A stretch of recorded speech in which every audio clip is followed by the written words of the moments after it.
Hey folks, welcome back. Sauce from GNAT News. We're still in the studio. I am still with financial advisor Todd Walker. In our first two segments, we kind of dealt with what? Well, first we established the building blocks of investing at all and why investing should not be gambling. Got it. And then the second one we actually talked about, after you got all those principles you need to understand, like time horizon, is doing asset allocation, how to build a portfolio. Got it. The mix of investments, which is actually more powerful than the individual stocks you'll pick. Okay. And because we're doing news segments, we're trying to keep them short.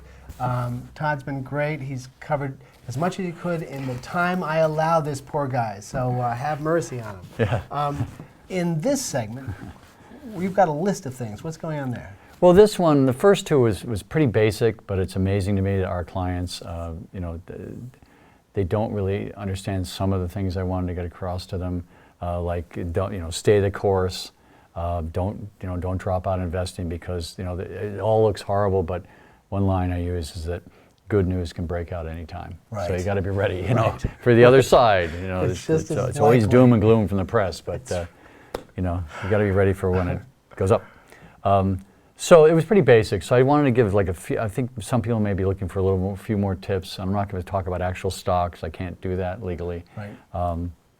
As a financial advisor, one of the other ways to increase performance, besides these fundamentals, is to cut your investment expenses. And this has been very big over the last 15, 20 years. This was pioneered by John Bogle, who was the chairman of the Vanguard funds, which sort of pioneered this super low cost investing in the mutual fund side.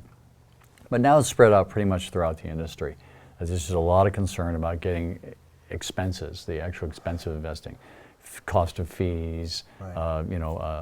Cost for advertising tacked on, like mutual funds, things like that.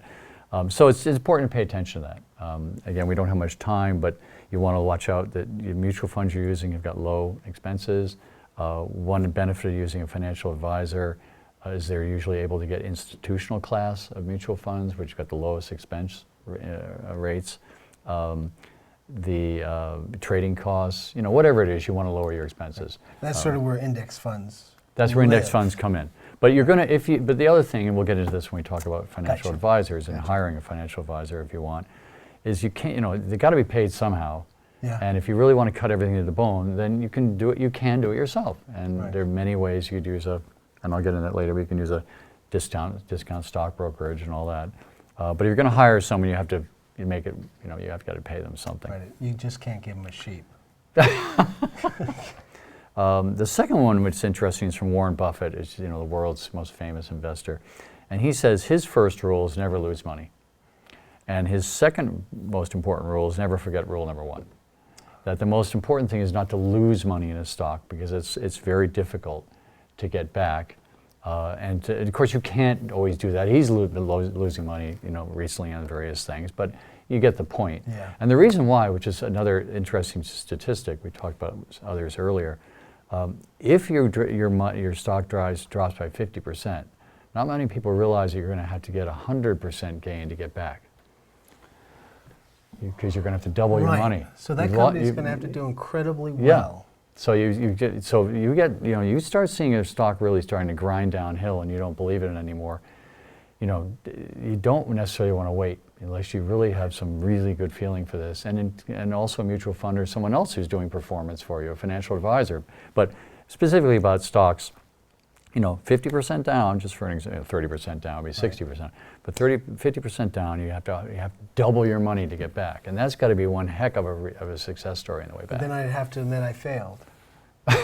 Yes, that's right. Yes, yeah, you have to, and that's why this is a numbers game. You can't get emotional about it. You can't back out of the market because you get emotional necessarily. You just also can't get upset with yourself. You have to just keep moving. Got it. It's a numbers game. So well, what do you do to not lose money? And the thing is, really, over time, what I've seen, again, not trying to say I'm on the par with Warren Buffett, but you want to stick to quality, proven companies. I'm not attracted. I'm older. But just the risk of taking on the IPOs and the startups and all that,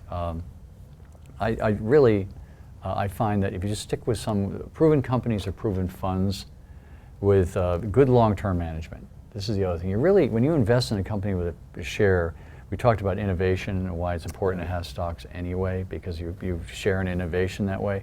But you're investing with a manager. I mean, you're saying, I'm going to give you my money. I want to know, who are you? What have you done? What's your performance? What's your credibility? So that's what you look for. And everyone says it, but it really is true. And on that theme, it's very interesting. What I tend to do is I don't like to do initial investments. I looked at Facebook and others that just went downhill from the beginning and then, of course, came back. I like to look at the second tier growth on a startup can very often take you very nicely to some big, large gain. You don't have to be right in the beginning. If you see these, they go through issues, they go through ups and downs, and you get in on Microsoft, Apple. You can get in later, much later sometimes, as it takes off for another wave of innovation. And so they would say that with the pot stocks. Because in Canada, that's right. They had a huge climb, and then a bunch of people jumped on, and then the rug was pulled out, and then they've fallen. And so what you're saying now is that if you're interested in this industry, now that it crashed, it's the time to maybe start paying attention. Could be. Could be. And again, individual companies. Thank you for this. Is very good. That's the reason why not to invest in early startups like that, or early industries, especially solar. We're very knowledgeable about because we're socially responsible investing. Right. So, and solar was another one. Choom, and then boom. But recently, now that climate change is really becoming more and more, despite what some people say, universally embraced. Now all of a sudden, these clean energy companies are doing a much more prolonged rise. We want to be suspect of stocks, though, that when you have a market that's rising the way it's been rising, is still crumbling. I mean, this market has floated lots of boats, right? I mean, it's up overall. Right. And so for something that's really suffering still in all this, you really have to question whether it's good stock or not. It's just a point that we look at. Why put your money into something that's suffering when there's other places that you could have a good reward? And so what I do in a lot of our portfolios, and we do because we have more than just me, we will sell losers, and as we'll put in a group of stocks or funds, and if a loser develops, we'll give it some time or whatever, and then we will sell it and we'll reinvest in a winner. We'll add to the winners. Right. So you end up with the ones that, as you build momentum, you're adding to the winners, you're killing the losers. And what I think I don't do typically in this kind of market anyway is what they call double down on the losers. So people do that. They'll say, well, I really believe in it. Now it's really down. I'm going to buy twice as much. It can work, but you really can get just, again, I'm older, so I want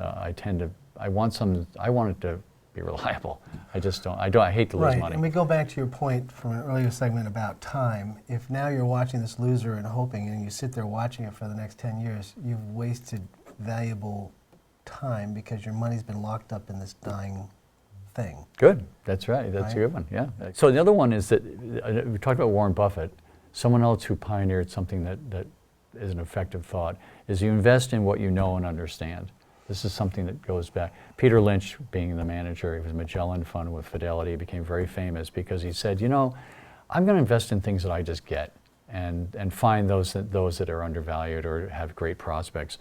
And he made a lot of money doing that. And I think it's somewhat good. I mean, you can get research, but before you go running out and buy and start investing in cloud computing, you just say, well, cloud, it's got to be a cloud. Cryptocurrency, the beautiful one. Yeah. You should switch chairs here. Is cryptocurrency is another good one. That's a perfect example. Thank you. That's even better because what is it? I mean, still they have to define it, redefine it, and even after it's explained. It's one of those things. You're just like and so you go running. That's the next big thing. But if you don't understand it, you're really opening yourself up. So that's a quickie people probably get. There are times when the stock goes up that it can make sense to just take profits. They call them taking profits. I mean, if you have a stock that you really love, and yes, it might just keep going, but you're not totally sure of it, but it's just doubled your money. If you sell half of it, you're going to have what you started with in the company all over again. If it rises, you're going to do great, and you have 50% you're out in case it crashes down. So taking profits does make sense on a certain stock, and so it's not like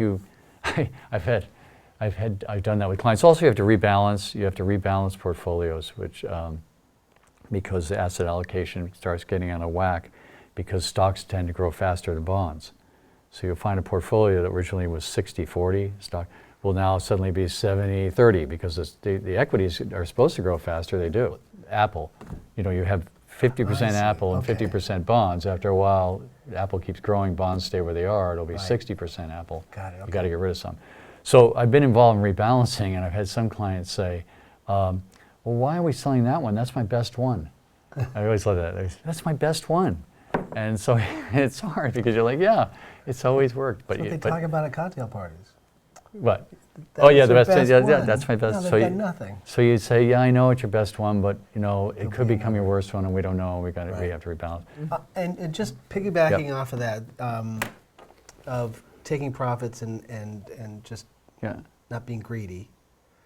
This dollar cost averaging thing, is that like is that a similar technique to this? Well, that's back to the last segment, which you should all watch, by the way.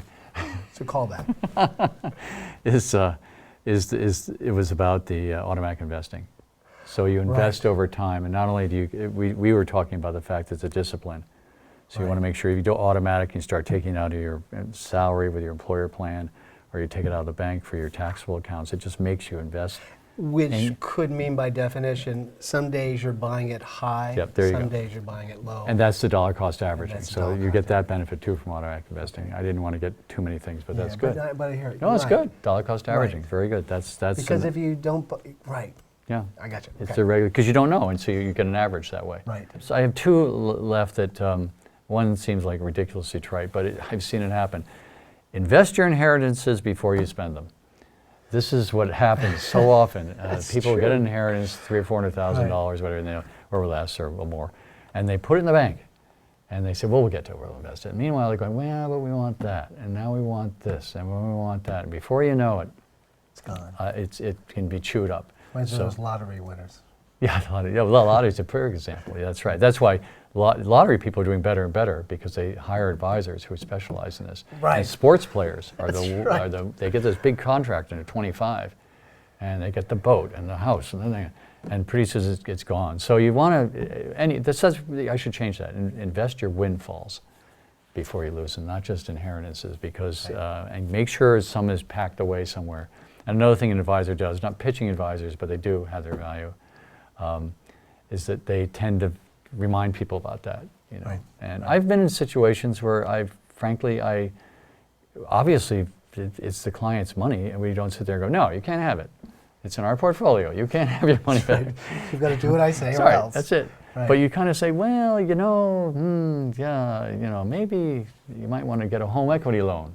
That might be smarter at 2% or whatever it was 5 years ago." It's back to that emotion thing again. It's back to the emotion. You just say, "Why don't you take a home equity loan, and then you don't have to dip into the inheritance." Because you get so excited, your emotion takes over, and you go, "Let's go have fun." Let's go have fun. So that's one. And then lastly, Social Security. Just to put a plug in here, a little tip. Wait to the end. Almost always, you want to wait till your full retirement age, and if you can, the holy grail is to wait till 70. Because forgetting all the will it succeed or fail or whatever, I don't think it will, but it never has, and they always keep saying it's going to fail. I don't see how they could let it fail. I think the country would just stumble. Well, people would stop paying their taxes. They'd say, "Well, if I don't get my Social Security, I'm just going to short my taxes. I won't pay." It would be a nightmare. It would be a nightmare. So anyway, it's an 8% guaranteed return. From the time of your full retirement age, which is 66 for me. Right. I'm not retired, but to 70, that's another. It's 8% guaranteed by the government, compounded. So you can't. The market has grown about 9 to 10%, but you don't know, especially if you're at that age. And remember, short term, you want to invest for a long term horizon. You have a 4-year horizon. I know I'm going to 8%. It's another, we talked about free money being your employer's match before. Well, this is another free money. Basically the government's saying, if you just hold out for 4 years, we're going to give you 8% compound and you're going to make a lot more. Very rarely have I seen that it makes sense to start taking your Social Security early at 62. Right. I know there's times you have to do it, certainly if you have medical expenses and you have to do it, but almost always it's not the smart move. So. Especially if you live long. Yeah, I mean, Which is you're the stuck with scary it. You're thing. stuck with this lower, Right. this lower rate. So, Okay. so those little tips, not getting into specific shorting and No, putting I and stuff gotcha. like that. This is, but other things that are easy to do that Got it. contribute to your long-term gains. Okay, so that's it for this segment. Now, in the next segment we're going to shoot today, what is it? Well, we're going to talk about financial advisors, what your financial advisor should be doing for you, Right. how to get the best financial advisor, and why you might want to hire a financial advisor. So, and this is really just the inside story from a financial advisor about what to look for. Are we going to learn how to sue a financial advisor? Oh, jeekers. Jesus, I'm telling you. Hey, folks. Cut again, cut. We'll see you next time. Thanks for watching.